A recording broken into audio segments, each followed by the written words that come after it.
शायद आपने मेरा कल सुबह का वीडियो देखा होगा। अगर नहीं देखे हैं तो अब देख भी नहीं सकते हैं। कारण क्या है कि मैंने उस वीडियो को डिलीट कर दिया है और किस वजह से किया है, क्या बातें उसमें मैंने की थी और क्या गलती मेरे से हुई है और विवेक बिंद्रा जी की टीम के द्वारा मुझे जो नोटिस मिला उसमें क्या कहा गया है, आइए इसे समझते हैं। सबसे पहली बात कि हमने जो वीडियो बनाया था वो क्यों बनाया था, इसे समझते हैं।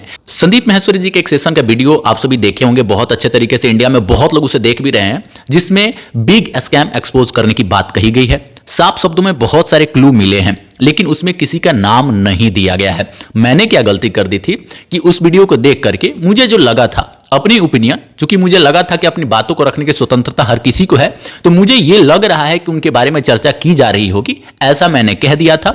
लेकिन यह भी लाइन मैंने ऐड किया हुआ था कि यह मेरा विचार नहीं है, हो भी सकता है, लेकिन इस पे मैं अभी रिसर्च कर रहा हूं। और बिल्कुल ही मैंने साफ शब्दों में यह नहीं कहा था कि ये उन्हीं के बारे में बात की जा रही है, वही स्कैम कर रहे हैं, ये मैं कह रहा हूं, ऐसा मैंने नहीं कहा था।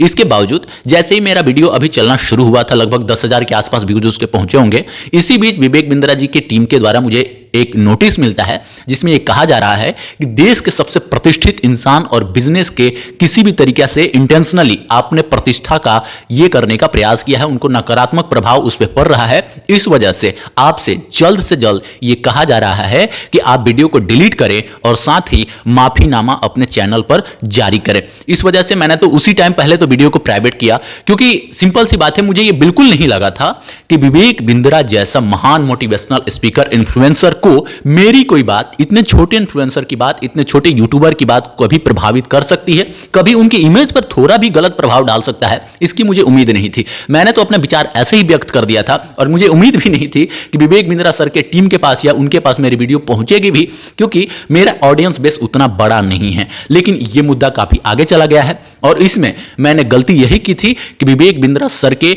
जो कि इंडिया के लिए एक रोल मॉडल है, हम सभी जानते हैं, और उनके बिजनेस से बहुत लोग लाभान्वित है, ये भी हम जानते हैं। इस वजह से मैंने उनका नाम रखा। अगर इससे थोड़ा भी आपके मन में नेगेटिव विचार आया हो तो आप सभी उस विचार को, अगर मेरी वजह से आया है तो बदल दें। मेरा इंटेंशन बिल्कुल वो नहीं था और मैं ये भी कहना चाहूंगा कि वो गलती से, अनजाने में मेरे से वो चीज हो गया था जो कि आगे से मेरे द्वारा नहीं दोहराई जाएगी। लेकिन मुझे ये बिल्कुल उम्मीद नहीं थी कि विवेक बिंद्रा जैसे महान मोटिवेशनल स्पीकर, जिनकी देश में इतनी बड़ी पहचान है, और मैं क्या, कोई भी ऐसा शायद ही यूट्यूबर होगा, कोई भी ऐसा शायद ही यूट्यूब का यूजर होगा जो उनको नहीं सुना होगा आज तक एक बार भी। तो हम भी उनको सुनते हैं, लेकिन उनके द्वारा इतने डायरेक्ट तरीके से हमारे ऊपर एक्शन ली जाएगी, ये मुझे उम्मीद नहीं थी। इसके बावजूद भी हम मानते हैं कि कुछ लोगों को भले ही लगता हो कि उनके कोर्सेज महंगे हो, जैसे कमेंट्स में मुझे मिले हैं, बहुत लोगों ने बहुत सारी बातें कही है, लेकिन वो मेरे विचार नहीं है। मेरा विचार यही है कि संदीप माहेश्वरी सर को कोई भी जब सेशन आता है, कोई भी वीडियो आता है, तो उसमें खुल करके बात करनी चाहिए। और अगर हमारे जैसे छोटे क्रिएटर और यूट्यूबर से कोई गलती हो भी जाती है तो इतने बड़े मोटिवेशनल स्पीकर को क्षमा कर देनी चाहिए, उस पर ध्यान भी नहीं देना चाहिए। लेकिन फिर भी बिजनेसमैन कोई ऐसे ही नहीं बन जाता है।